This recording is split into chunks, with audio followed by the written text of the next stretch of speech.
Hi everyone, Religious Fanboy here again, and today we are starting covering a new show. We are discussing the Christian lessons and themes that are paralleled in the lessons and themes of Promised Neverland Episode 1. And one of the main lessons to be taken away from Promised Neverland is the importance of using our strengths not only for our own benefit, but also for the sake of helping other people and each other, especially helping those who are weaker than ourselves. We who are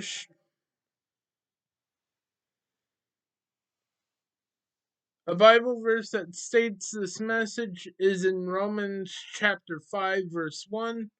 which says, "We who are strong have an obligation to bear the of the failings of the weak,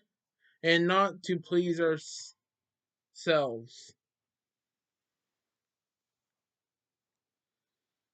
This passage of scripture seems to be and can be interpreted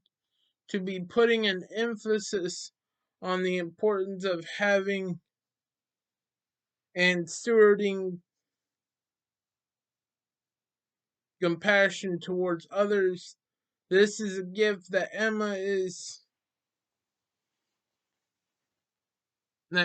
in the show is has, but is considered to be a weakness during the game of tag outside in the episode. Ray, when asked, we also see in this episode people talking about what they would want to do when they ever left the orphanage, where Ray answer is more practical in saying that he would first need to figure out a way to survive,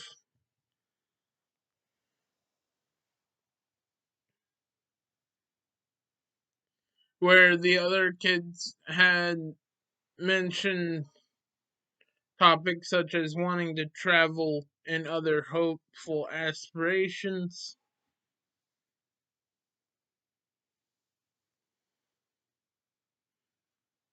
That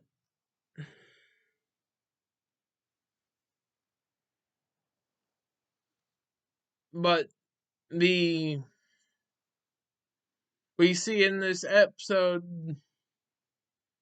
the importance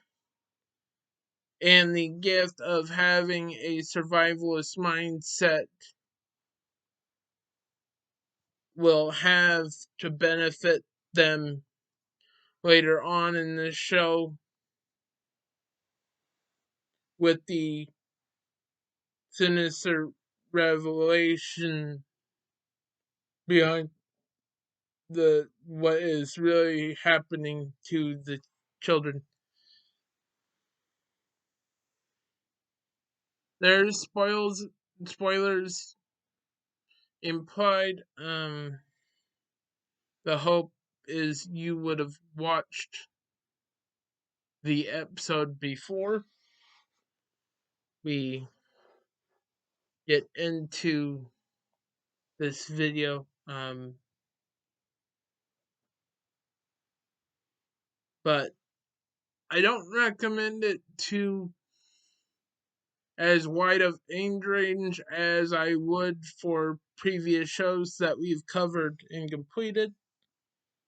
But I do find the lessons and themes to be important. But I would say if you have, I wouldn't recommend it for people that struggle with spiritual warfare related issues. Um, and if people aren't worried about that, and people watching this are young age, I recommend maybe watching this video and the show if with a parent with you that can talk about these things, just because I acknowledge that this show, even given the tense of this of the show that we last did, Erase, which covered topics of child abuse and dealt with a kidnapper, and I I feel this is potentially darker and felt the need for disclaimer. I'm gonna try to shorten this down for the next videos in the show, but just felt need to say that after felt this was an appropriate time to say it. Um,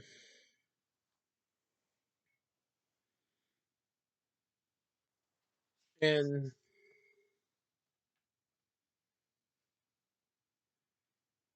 we also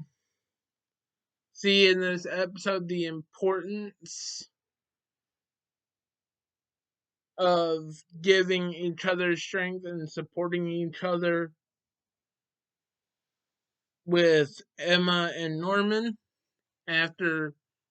seeing what happened to Connie, and they are freaked out and in shock because they've had their view of the world as well as their view of their only protector, the only adult that they have ever known, turn out to may be up to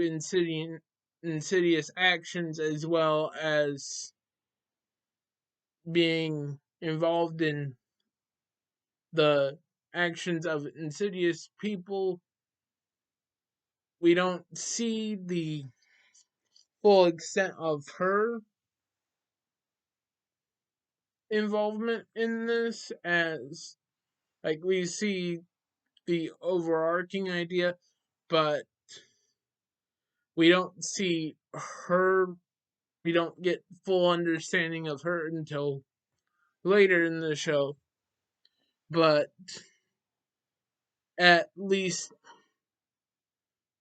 at best they realize their only guardian to be an enabler for insidious actions and inactively taking part in insidious actions at worst.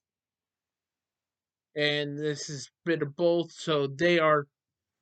very shooketh. And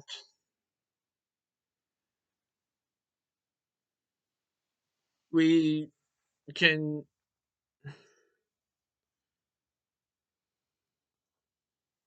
see how,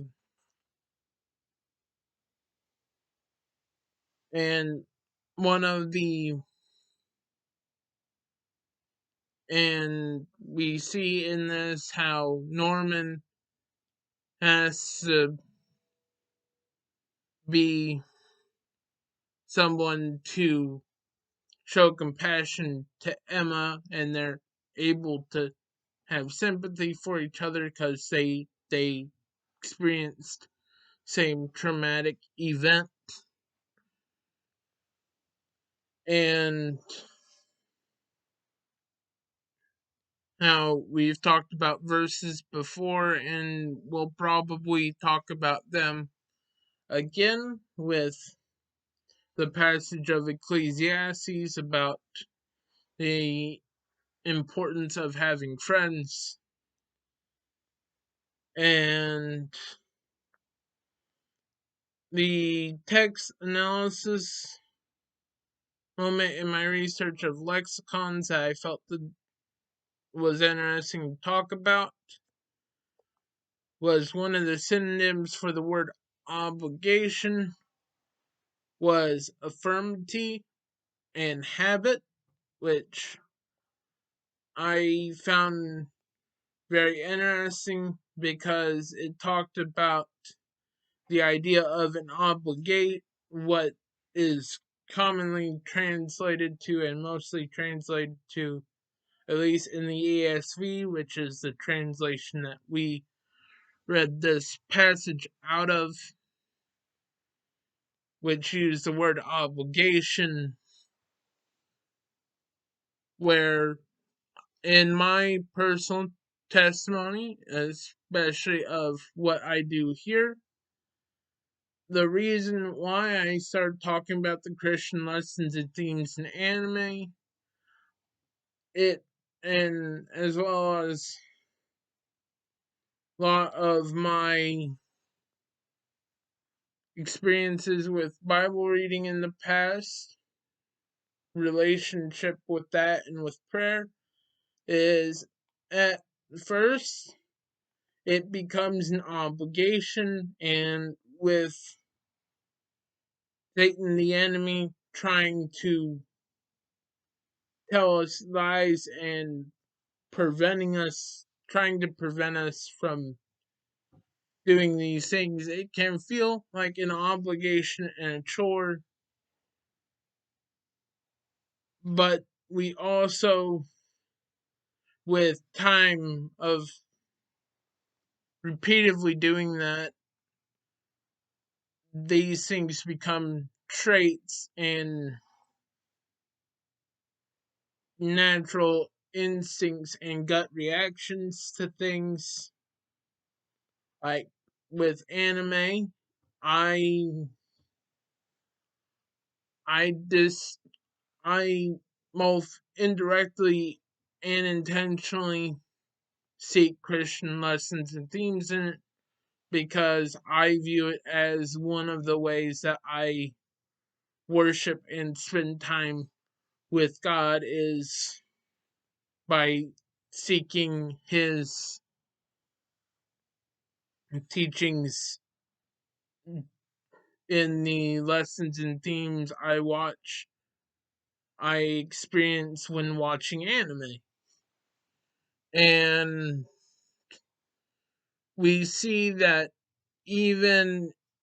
in Emma's state of just coming back from a world shattering event, not literal, but metaphorical in her own life and her understanding of the world that she has known and experienced her whole life, that her gut reaction when in response to Norman's was that both needed to leave and escape, find a way to get out of there. And but Emma, her gut reply to Norman saying this was saying that she wanted to make sure that the other kids survived and got out. And this compassion and the compassion that they showed towards each other and their use of strengths and the gifts that Ray and Emma and Norman will have, as well as the strengths and skills of the other children will be needed for them to survive, not unlike how the church needs all of its members in order to operate, because we are one body made up of many parts with many jobs. And with that being said, may God be with you, and I will see you next time. Bye.